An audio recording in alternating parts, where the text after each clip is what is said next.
If you're facing a Stripe identity verification problem, it can block payouts, payments, or even restrict your account. Yeah, this usually happens because of missing documents, incorrect details, or failed verification checks. But don't worry. In this guide, I'll show you how to fix Stripe identity verification issues step by step. First, go to your Stripe dashboard and check what documents or information are required. Stripe usually lists exactly what's missing or needs correction. Next, upload clear and valid documents like your ID, business registration, or proof of address.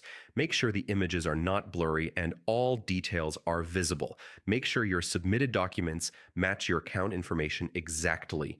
Even small mismatches in name or address can cause verification to fail. If your documents were rejected, review the reason provided by Stripe, then correct the issue and upload a new version.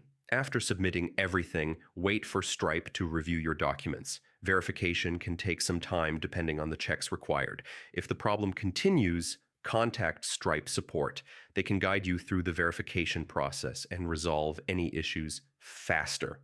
And that's it. Following these steps usually fixes Stripe identity verification problems and restores full account access. If this helped you out, feel free to like the video and check out the channel for more Stripe troubleshooting tutorials.